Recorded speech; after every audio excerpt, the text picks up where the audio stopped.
La humillación de Napoleón en España en 1808, 250.000 bajas. Los dos grandes errores de Napoleón fueron España y Rusia. La mayoría de las personas tienen en su mente que Napoleón fue derrotado gracias a que los ingleses lo vencieron en la batalla de Waterloo. Pero era un Napoleón casi todos sus mejores soldados y generales muertos, con un ejército de solo 250.000 hombres, enfrentando a la coalición de 1.000.000 de hombres de Austria, Rusia, Prusia, Reino Unido, Suiza, Sicilia, Holanda y otros países. Napoleón en Rusia en 1812 tenía un ejército de 685.000 hombres. Solo sobrevivieron 70.000 a 300.000 franceses al final de esa guerra. Napoleón se acabó oficialmente el 18 de junio de 1815, cuando fue vencido en las proximidades de la población belga por el duque de Wellington y el ejército prusiano comandado por el mariscal de campo Gebhard von Blücher.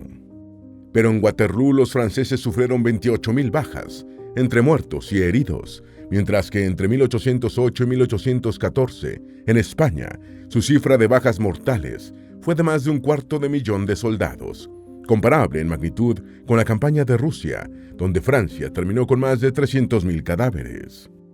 ¿Cómo se produjeron las abdicaciones de Bayona, uno de los episodios más infames en la historia española, que permitieron a Napoleón apoderarse del trono hispano y condujeron a la invasión francesa y a la guerra de independencia de España? ¿Cómo ocurrió la derrota de Bonaparte en España? ¿Qué papel tuvieron los grupos guerrilleros españoles, que fueron pioneros en la moderna guerra de guerrillas? Conozcamos en este video sobre uno de los acontecimientos más importantes en la historia de España. Antes de meternos a fondo, no te olvides de suscribirte a nuestro canal y activar las notificaciones para mantenerte al día con nuestras actualizaciones.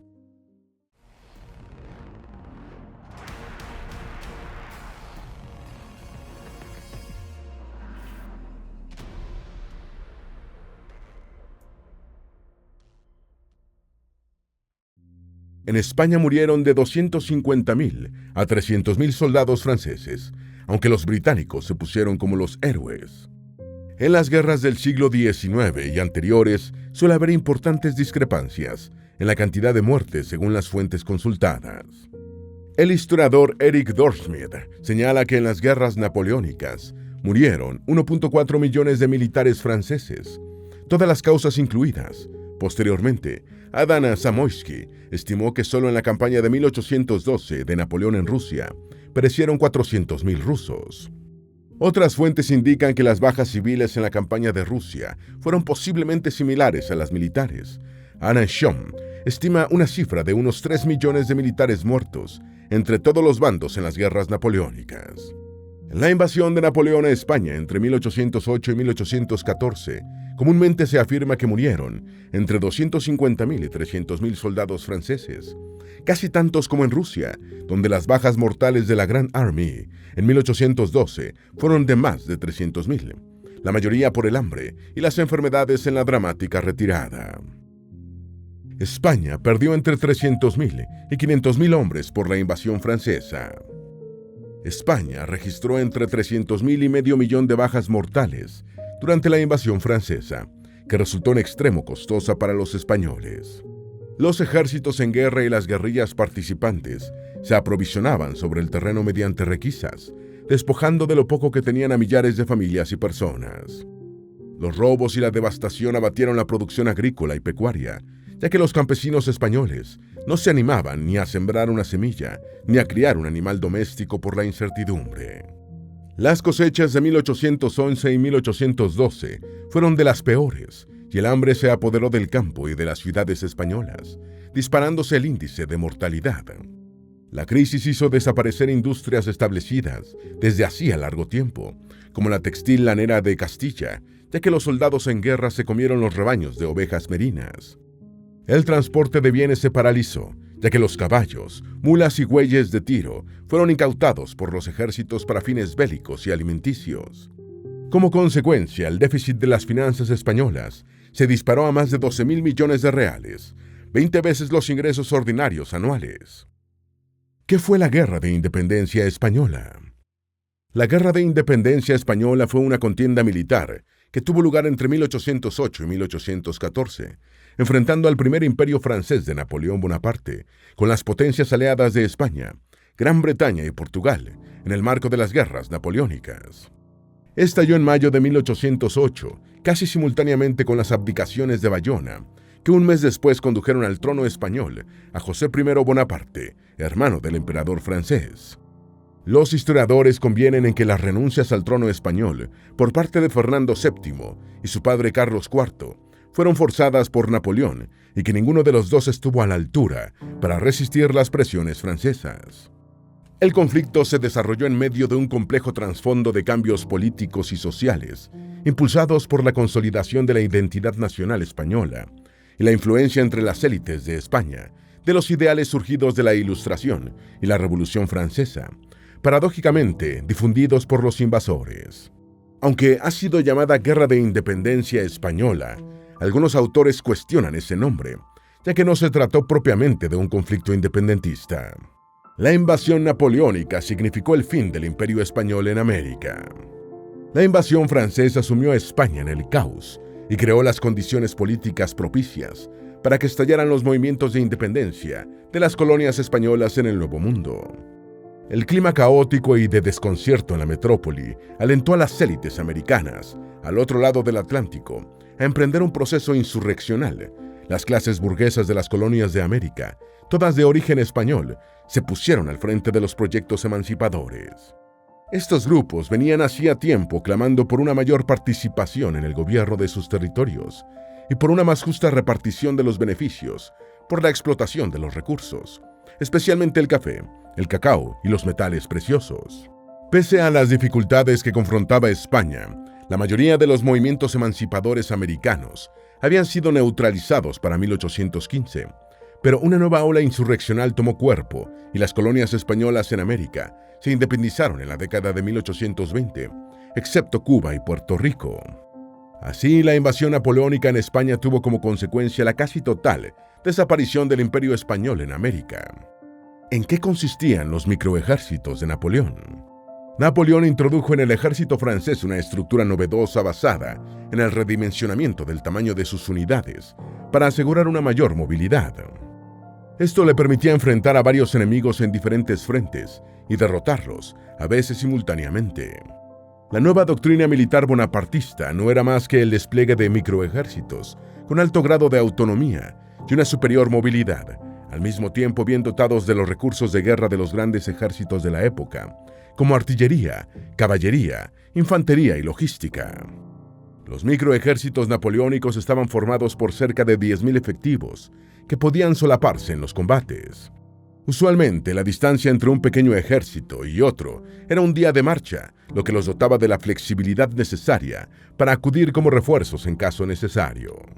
Con esa estructura y bajo la dirección de generales excelentemente preparados y absolutamente leales a su líder, los mini ejércitos de Napoleón se convirtieron en una fuerza invencible en Europa, y uno de ellos tomó Madrid durante la invasión francesa. ¿Quién gobernaba España? En las postrimerías de su vida, Napoleón calificó como un grave error la invasión española. Los españoles todos se comportaron como un solo hombre de honor, escribió. Quizás esa falla de juicio se debió a que solo había interactuado con Manuel Godoy, Fernando VII y Carlos IV, que no eran precisamente los españoles más lúcidos y valientes de su tiempo. En marzo de 1808, menos de 2 meses antes del comienzo de la invasión francesa, el hombre fuerte de España, en el reinado del débil Carlos IV, era Manuel Godoy. En marzo de 1808 se produjo el motín de Aranjuez, en protesta por la política del favorito del rey y sobre todo de la reina, María Luisa de Borbón-Parma, amante de Godoy. Carlos IV de Borbón había subido al trono de España en 1788, tras la muerte de su padre, Carlos III, mientras Carlos III fue un monarca activo e implicado en el gobierno del reino. Su hijo Carlos IV mostró desde temprano una ineptitud que sería trágica para España.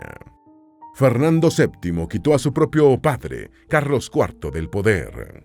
Cuando Francia estaba sumida en su turbulenta revolución en 1789, en España, un niño de 5 años de nombre Fernando, hijo del rey Carlos IV, era nombrado príncipe de Asturias, convirtiéndose en heredero de la corona española. Según testimonios de la época, ya desde pequeño, Fernando fue muy influenciable. En 1806, Bonaparte depuso a los Borbones en Nápoles y Fernando solicitó su ayuda para deshacerse de Godoy. Para ello, el heredero español de la corona incluso consideró casarse con una hermana de Napoleón. Cuando Godoy cayó en desgracia tras el motín de Aranjuez, ciudad a la que se había trasladado la corte real, Fernando vio la oportunidad de alcanzar el trono ocupado por su padre. Carlos IV pudo salvar la vida de Godoy por los pelos, pero enfermo y deprimido, tuvo que abdicar en favor del príncipe de Asturias, dándose una situación inédita en la historia de España, la de un rey apartado del trono por un motín popular y las maniobras de su propio hijo. Desastres navales de la flota franco-española. Antes de la invasión de España por parte de Francia, estos dos estados habían sido aliados. La bestia negra de España y de Francia, militar y religiosamente, era el Reino Unido, y en 1805 se libraron las batallas del Cabo Finisterre y Trafalgar, entre la alianza franco-española y Gran Bretaña. La batalla del Cabo Finisterre fue peleada entre el 22 y el 23 de julio de 1805, cerca del cabo de ese nombre en la costa norte de España, y aunque no tuvo un resultado concluyente, impidió el acceso de la Armada franco-española al Canal de la Mancha, que Napoleón necesitaba controlar para realizar su proyectada invasión de Gran Bretaña. En Trafalgar, el 21 de octubre de 1805, la flota conjunta de Francia y España fue aplastada por los británicos, bajo la brillante conducción del almirante Horatio Nelson, máximo ícono militar inglés. Este enfrentamiento marítimo librado frente al Cabo Español de Trafalgar puso fin a la historia de España como potencia naval y al intento de Napoleón de dominar los mares. La pérdida más importante de Gran Bretaña fue el propio Nelson, victorioso y muerto en la batalla. La alianza franco-española y la invasión de Portugal. Entre mayo y junio de 1801, Francia y España se enfrentaron a Portugal en la Guerra de las Naranjas, así llamada por un ramo de frutas que Godoy obsequió a la reina María Luisa de Borbón-Parma, cuando el ejército franco-español sitió la ciudad portuguesa de Elvas. La guerra terminó con la firma del Tratado de Badajoz del 6 de junio de 1801, en el que los derrotados portugueses aceptaron cerrar sus puertos a los buques británicos y cedieron a España la soberanía sobre Olivenza, localidad cercana a la frontera con Extremadura, que los españoles habían ocupado durante las hostilidades. Igualmente, Portugal cedió a Francia el territorio sudamericano entre los ríos Oyapoc y Amazonas, y se comprometió a pagar indemnizaciones por 15 millones de libras, así como a firmar un tratado comercial con los franceses. En octubre de 1807, Napoleón se declaró en guerra contra Portugal, y el 27 de ese mes firmó con el primer ministro español Manuel Godoy el Tratado de Fontainebleau, que le permitía a su ejército atravesar España para atacar a los portugueses. Sin embargo, el propósito del emperador francés era más amplio, ya que aparte de someter al reino portugués, tenía la intención de derrocar a los Borbones en España. Alianza hispano-francesa y guerras contra Gran Bretaña. El Tratado de San Ildefonso de 1796 y el Tratado de Aranjuez de 1801, ambos firmados por Francia y el Reino de España, representado por Manuel Godoy, restablecieron la alianza tradicional entre los dos estados pirenaicos, que regía desde el reinado de Felipe V durante el primer cuarto del siglo XVIII. A pesar de la victoria franco-española en la efímera Guerra de las Naranjas, este conflicto permitió evidenciar la falta de resolución de España, aunque pudiera apropiarse de la plaza de Olivenza. Desde 1803, España puso su flota naval al servicio de los intereses de Napoleón, lo que culminaría en 1805 con el desastre de Trafalgar. La derrota marítima de Trafalgar tuvo distintas consecuencias para España y Francia. El líder francés tuvo que renunciar a su proyecto de invadir Gran Bretaña, pero pudo resarcirse en tierra con victorias significativas en Austerlitz y en Jena, firmando acuerdos de paz con austriacos, prusianos y rusos. En España, la destrucción de buena parte de su armada, un símbolo nacional, agravó la crisis económica al perjudicar notoriamente el intercambio con las ricas colonias americanas, de las que dependía el fisco español. Crisis de la monarquía española, motín de Aranjuez y abdicaciones de Bayona. El motín de Aranjuez tuvo lugar en la localidad madrileña de ese nombre entre el 18 y el 19 de marzo de 1808 y culminó con el arresto de Manuel Godoy y la abdicación del rey Carlos IV en favor de su hijo, que subió al trono español como Fernando VII. Si bien fue un levantamiento con participación popular, el motín de Aranjuez tuvo poco de espontáneo y fue orquestado por Fernando y la aristocracia y los militares que lo apoyaban, con el respaldo tras bastidores de Francia, cuyo embajador aseguró a los amotinados el apoyo del imperio francés si las cosas se complicaban. Fernando VII reinó solo durante 48 días, hasta el 6 de mayo de 1808, cuando se produjeron las abdicaciones de Bayona, uno de los episodios más infames y surrealistas de la historia española. En la ciudad francesa de Bayona y bajo la presión de los franceses, Fernando VII renunció al trono español que había obtenido durante el motín de Aranjuez y se lo devolvió a su padre, Carlos IV.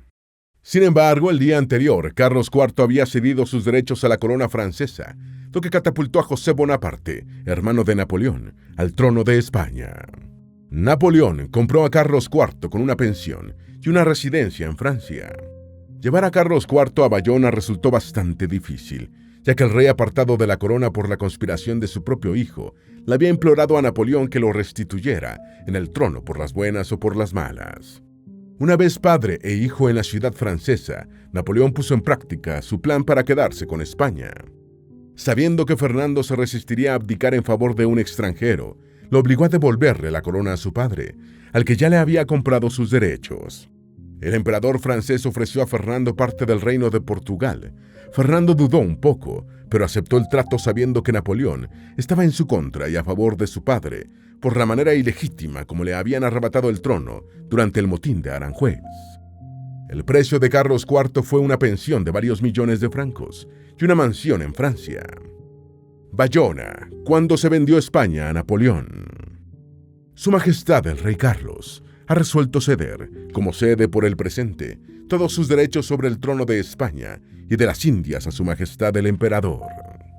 Con esas palabras, el rey de la mayor parte de la península ibérica y de una buena porción del territorio del continente americano entregó España a Napoleón Bonaparte.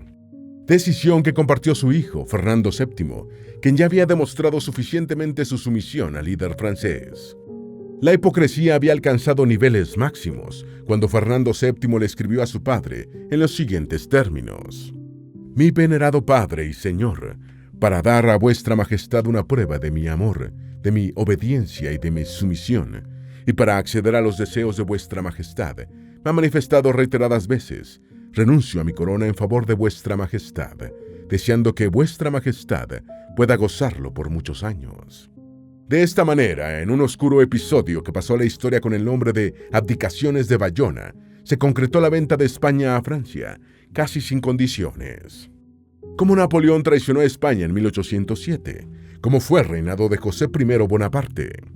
Tras sus múltiples triunfos y conquistas, en 1807 Napoleón era uno de los máximos ídolos mundiales, con multitud de admiradores en España, reino con el que Francia estaba además hermanada por la religión católica.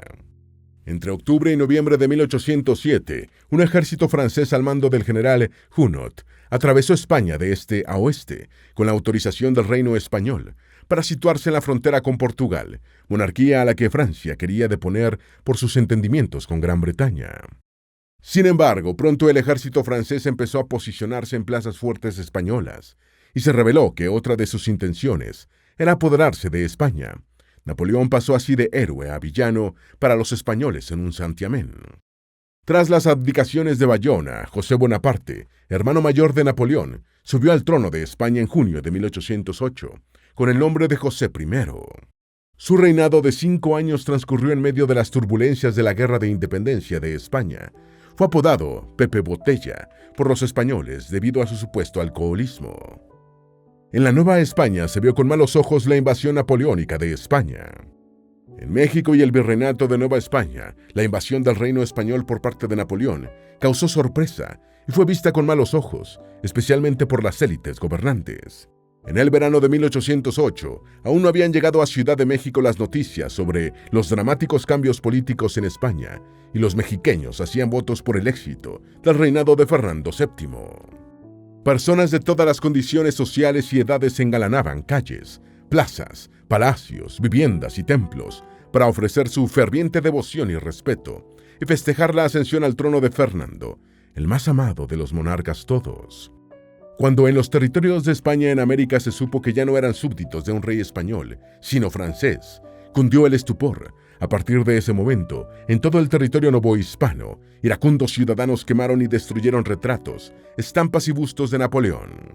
De ser elogiado y admirado como un aliado de España, al grito de ¡Viva Napoleón!, el emperador francés empezó a ser llamado traidor. Levantamiento del 2 de mayo. Levantamiento del 2 de mayo es el nombre que reciben los acontecimientos de esa fecha, en el año 1808, en la ciudad de Madrid, contra la invasión de España por parte de Francia. Las protestas fueron reprimidas por el ejército francés, que ocupaba la ciudad, pero por toda España se extendió una ola de indignación y de llamamientos a la insurrección que desembocaron en la Guerra de Independencia Española. El episodio fue inmortalizado por la pintura de Goya, Los fusilamientos del 3 de mayo, inspirada en las ejecuciones de muchos rebeldes por parte de los franceses. A primera hora de la mañana del 2 de mayo, centenares de madrileños se agolparon frente al Palacio Real, tras correr la noticia de que el infante Francisco de Paula, último representante de la familia real española en Madrid, iba a ser llevado a Francia por los franceses.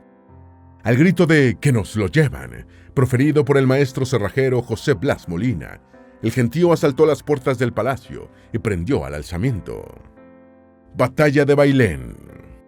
El 19 de julio de 1808 fue librada la Batalla de Bailén, cerca de la ciudad andaluza de ese nombre, que supuso la primera derrota del ejército napoleónico en campo abierto. Unos 21.000 soldados franceses comandados por el general Pierre Antoine Dupont enfrentaron a una fuerza de 27.000 españoles, dirigidos en el campo de batalla por el general Teodoro Reding, bajo el mando de Francisco Javier Castaños, general en jefe del ejército de Andalucía. La primera derrota del ejército napoleónico en España se había producido el mes anterior, en la batalla de la Poza de Santa Isabel, en la bahía de Cádiz, un enfrentamiento naval. En la batalla de Bailén se distinguió en el ejército español y alcanzó el ascenso a teniente coronel, el rioplatense José de San Martín, después héroe de la independencia sudamericana. La noticia de la derrota francesa en Bailén se extendió por toda Europa, acabando con el mito de que el ejército napoleónico era invencible en tierra. El propio Napoleón tuvo que encabezar un gran ejército hacia España para consolidar su dominio en la península ibérica. El fenómeno de la guerra de guerrillas, o la Petite Guerre. Al carecer de un ejército digno de ese nombre, los españoles de las áreas ocupadas empezaron a enfrentar a los invasores con la táctica de la guerra de guerrillas, un fenómeno militar que sorprendió a los franceses, quienes lo llamaron la Petite Guerre o la Pequeña Guerra. En este tipo de enfrentamiento, parecido a las guerras asimétricas de la actualidad, los españoles utilizaron su ventaja de conocedores del terreno para propinar golpes seguidos y sorpresivos, con pocos hombres, para desaparecer en los montes tan rápido como habían llegado, desgastando y manteniendo en tensión a los franceses. La guerra de guerrillas española fue tan efectiva que Francia nunca pudo dominar el campo y su dominio no pasó de las ciudades. Las áreas rurales españolas estaban controladas por grupos guerrilleros, comandados por líderes que se hicieron legendarios, como Francisco Abad, alias Chaleco, Jerónimo el Cura Merino, Julián Sánchez el Charro y Juan Martín el Empecinado. ¿Ganaron las guerrillas la Guerra de Independencia Española? La guerrilla española durante la invasión francesa se convirtió en un mito y es señalada como precursora de famosos movimientos guerrilleros del siglo XX, como los de Mao Zedong, Fidel Castro, Ernesto Che Guevara y el subcomandante Marcos. Juan Martín el Empecinado, posiblemente el guerrillero español más célebre por su valentía y carácter indómito, llegó a comandar una fuerza de 10.000 hombres y coordinó sus esfuerzos con el duque de Wellington y otros oficiales británicos que apoyaban a España para alcanzar sus objetivos militares. No hubo distinción de ideología ni de clases sociales en la glorificación guerrillera. Mientras el cura Merino era partidario del absolutismo, Francisco Espós y Mina defendía el liberalismo. Durante la guerra contra Francia, los unió la defensa de su patria. La trascendencia guerrillera en la Guerra de Independencia Española es un tema sobre el que no acaban de ponerse de acuerdo los historiadores. Sin embargo, sin sus guerrillas, probablemente España y sus aliados no habrían obtenido la victoria en 1814. Intervención de la Gran Armée, dominación y resistencia, diciembre de 1808 a abril de 1812. Después de la derrota francesa en Bailén, Napoleón intervino directamente en España con un ejército de 250.000 soldados, la Grande Armée. Era un ejército de curtidos veteranos, con experiencia en movimientos rápidos, para enfrentar a una fuerza 3 veces menor, formada por 80.000 soldados españoles e ingleses, llegados desde el vecino reino de Portugal. Napoleón entró en Madrid después de propinar una seguidilla de derrotas a España y sus aliados, pero a comienzos de 1809, el emperador tuvo que partir apresuradamente hacia París para hacer frente a una declaratoria de guerra por parte del Imperio austriaco. Napoleón dejó a los mariscales Soult y Ney el encargo de finiquitar las operaciones militares de control de España, pero en junio de 1809, Ney fue derrotado en la batalla de Puente Sampayo. 2 meses antes, el capitán Bernardo González del Valle, conocido como Cachamuña, había encabezado una sublevación popular en Vigo, que conquistó la plaza, primera en ser arrebatada a los franceses en Europa. Valencia y Galicia permanecieron libres de tropas francesas, aunque Valencia tuvo que capitular en enero de 1812. De Arapiles a San Marcial, retirada y derrota, 1812 a 1813. Desde la partida de Napoleón hacia Francia, España alternó victorias y derrotas de pequeña magnitud, hasta el descalabro en la batalla de Ocaña, el 19 de noviembre de 1809, en la que fueron tomados 20.000 prisioneros y los españoles perdieron 40 cañones y buena parte de todo su material bélico. En 1810, Napoleón nombró directamente gobernadores militares en varias regiones españolas, saltándose a su hermano José I, y en enero de 1812 anexó Cataluña al Imperio francés. Hubo que esperar hasta julio de 1812 para que los españoles y sus aliados británicos y portugueses se recuperaran y pudieran obtener un triunfo decisivo en la batalla de los Arapiles. Después de esta victoria, Wellington avanzó por el Valle del Duero y entró el 12 de agosto en Madrid, siendo aclamado como libertador. El 31 de agosto de 1813, los aliados derrotaron a Francia en la batalla de San Marcial, lo que desembocó en el fin de la ocupación francesa de San Sebastián y Pamplona. Invasión del sur de Francia, 1813 a 1814, y regreso de Fernando VII en 1814. Los aliados cruzaron los Pirineos en octubre de 1813, llevando la guerra al sur de Francia.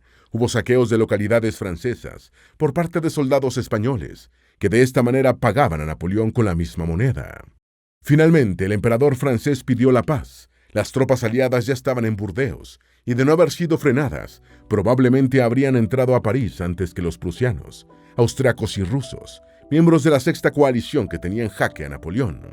El 22 de marzo de 1814, Fernando VII retornó a España y recobró el trono el 4 de mayo. El 28 de mayo de 1814, Cataluña retornó formalmente a la soberanía española, con la retirada pacífica de las tropas francesas. Para ese momento, Napoleón ya había abdicado según el Tratado de Fontainebleau de 1814. Batalla de Vitoria. La batalla de Vitoria fue peleada el 21 de junio de 1813, cerca de la ciudad vasca de ese nombre, entre las tropas de la coalición española británica portuguesa y las del Imperio francés, que en ese momento protegían a José Bonaparte en su huida hacia Francia. La victoria aliada puso fin a la ocupación francesa de España, con la excepción de Cataluña, y forzó a Napoleón a devolverle la corona española a Fernando VII, según lo establecido en el Tratado de Valencay en diciembre de 1813, firmado por el emperador y el hijo de Carlos IV. El 20 de julio de 1814, Francia y España firmaron el acuerdo definitivo de paz, que fue suscrito por Fernando VII, ya nuevamente entronizado en España, y el nuevo rey francés, Luis XVIII. ¿Por qué Miguel Hidalgo gritaba «¡Viva Fernando VII»? Todos los mexicanos saben que el 16 de septiembre de 1810, el cura Miguel Hidalgo y Costilla lanzó el grito de Dolores en la población guanajuatense de ese nombre, marcando el comienzo de la Guerra de Independencia mexicana contra el Imperio español. Hidalgo enarboló un estandarte con la imagen de la Virgen de Guadalupe, en el que, según versiones históricas, estaba escrito lo siguiente: «Viva nuestra Madre Santísima Guadalupe, viva Fernando VII y muera el mal gobierno». Pero, ¿por qué el cura Hidalgo, el llamado padre de la patria mexicana, dio vivas a Fernando VII, cuando precisamente había iniciado con su actuación la lucha por la independencia mexicana de España? La razón de esos vítores al rey español es que Hidalgo no deseaba un México independiente, sino más autónomo frente a la metrópoli. El objetivo de Miguel Hidalgo no era la independencia de México. El documento La Independencia de México, fruto de una investigación realizada por el gobierno mexicano, dice: con la abdicación de Carlos IV al trono de la corona española, a favor de los franceses, en 1808 se generó en la Nueva España un sentimiento de vacío de poder, al desaparecer la autoridad legítima del rey español. Este hecho hizo que las autoridades de la Nueva España, como el Ayuntamiento de la Ciudad de México, declararan que correspondía al pueblo la formación de un gobierno temporal y provisional, que ante la falta de monarca y de gobierno, la soberanía residía en la propia Nueva España, principalmente en los cuerpos que llevaban la voz pública. El historiador Héctor Fernando Guzmán apunta: Hidalgo realmente no buscaba la independencia, sino que era partidario de una especie de autonomía, en total acuerdo con la tradición española al respecto. Miguel Hidalgo simplemente buscaba que la Nueva España tuviera un gobierno regional propio, pero para ello era indispensable que se conservara la legitimidad del gobierno, cuya cabeza era Fernando VII. Inglaterra minimizó la ayuda de España en la derrota de Napoleón. El retorno de Fernando VII como monarca absoluto de España causó desilusión en varios sectores españoles, que esperaban que con la victoria sobre Francia comenzaría una nueva etapa con mayores libertades. Entre los principales desilusionados estaban los miembros de las Cortes de Cádiz, una asamblea constituyente que redactó en plena guerra de independencia la Constitución de 1812, primera de España y una de las más liberales de su tiempo. España había puesto varios centenares de miles de muertos en su guerra contra Francia y volvía a su misma situación anterior, con el añadido de que el Reino Unido se había apropiado del triunfo sobre Napoleón, minimizando las contribuciones de España y los demás participantes en la victoria. El bombardeo ordenado por Wellington de la industria textil de Béjar, que era competidora de la inglesa. En la Guerra de Independencia de España no faltaron los golpes bajos y los actos de deslealtad entre los miembros de la alianza que combatía a Napoleón. Wellington ordenó el bombardeo de las fábricas textiles de Béjar, Salamanca, que eran una fuerte competencia para la industria inglesa.